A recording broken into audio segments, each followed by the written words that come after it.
So, for today's video, ito na naman tayo, no? At magandang hapon sa inyong mga kaibigan at mga kasabong, no? Sa mga nagsasabong dyan, no? At muling paglalahad ng aking mga kaalaman tungkol sa pag-aalaga ng mga manok, no? At lalong-lalo na sa sikat at paborito nating magazine, ang Breeders Incactor Magazine. Hangad ko pong makapagbahagi ng makabuluhang tips, no? Na iyong magagamit lalong-lalo na sa panahon ng taglugon, no?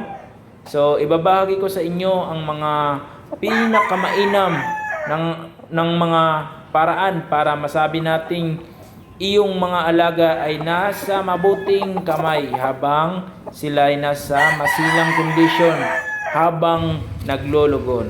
So, no?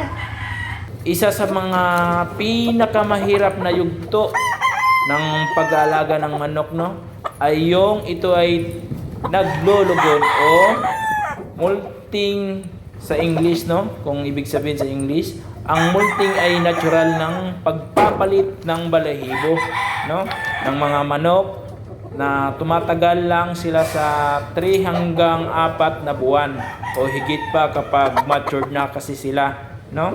Ang balahibo ng manok ito ay nagiging dead, no. Parang ano siya, yung parang layana, no? Dead structure, no? Kaya ito ay kusang naglalagas hanggang sa unting-unting tutubo ng mga bagong balahibo. So sumisigla naman sila, bumabalik naman sila, no? So nagmumula sa ulo hanggang sa pulok at pakpak katawan, no? So hanggang sa hita at buntot. So, ang prosesong ito ay napakasakit kasi ang tagal mong antayin, no, para sa isang manok. Panabong lalong-lalo na sa panahong tumutubo na ang mga bagong balahibo. Ito ay nagbibigay din siya ng stress, no? Yung kung napapansin natin mga kaibigan, no, ito yung mga nanunuka o salbahe. At mga bagong balahibo nito, ito ay nagsisimula bilang blood, no, hanggang sa mabuo maging ganap na balahibo, no. Ang manok na naglulugon ay maihalintulad natin sa taong nilalagnat. Yun, masakit talaga yun mga kaibigan, no, nilalagnat at trangkaso, very street fall, and ganitong sitwasyon para sa isang manok. Kaya kailangan arugain. Ito ay tamang paraan, no? Alagaan talaga natin, sipag at tiyaga, tiis, no?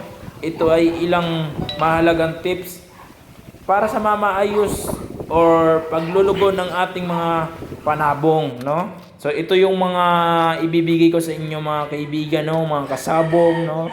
Kung gusto niyo pong ito ay angkop ng kapaligiran. Unang-una, dapat malinis, dapat nasa kulungan, at dapat hindi sa stress, no? Ang cord walk natin ay dapat maluwag, malinis, maliwalas, malaking bagay na malaya silang nakagalaw, no? Piliin din natin ang lugar na mayroong magandang tubo at damo or grass. Dapat hindi malalim ang lugar. Ito ay dapat may sapat na sikat ng araw. Sikat ng araw, dapat sikat ng araw.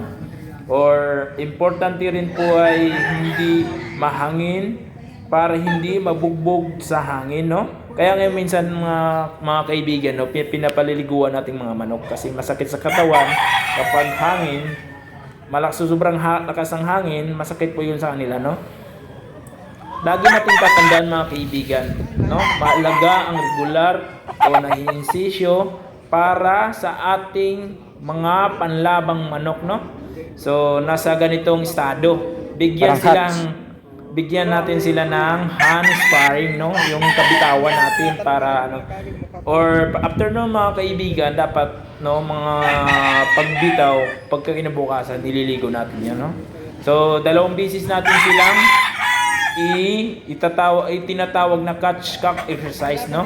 So sa cord mismo na walang handling, sa ganitong paraan may straight ang kanilang mga binti, no, at pakpak na exercise nila, at mapapanatili natin ang kanilang galit o natural instinct no, sa kalaban. Tiyak na hindi mawawala ang kanilang gilas, no? Winner line. Bilis at kiting style. Pero tandaan na huwag niyong ibibitaw na sa aktwal ang manok na lugon, no? Huwag niyong ibibitaw, huwag niyong subukan guys, no, mga kaibigan. Huwag niyong susubukan.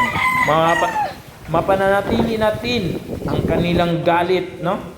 Or bilis. Ibibitaw natin na aktwal ang manok kapag ito ay kompleto na, no? Kasi kapag sila ay sira, masisira ang buntot, ang kanilang balihibo kapag hindi pa sila kompleto, no? So, nutrition, no? Magbibigay tayo ng unting nutrition sa ating mga kasabo, no?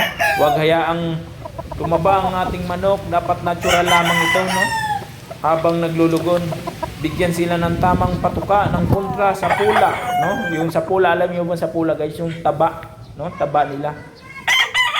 At may tamang protina dapat, tulad ng sagupaan high, yun. Sagupaan high action, no? So shout out sagupaan high action. So maintenance feed 35-40 grams sa umaga, 35-40 grams din sa hapon. Dapat same lang, no? Importanteng turukan din natin ng 5 ml ng sagupan complexor 3,000 every quincenas yun mga kaibigan, or every 13 days, no? Tumibay at maging masigla habang maglulugon dahil mula sa blood feeder. So mga kaibigan, no, kung napapanood nyo at biglang nag-off yung phone natin at humingi po ako ng unting depensa sa inyo, no, dahil nalobat po yung phone natin, no. So hanggang dito na lang. Koko.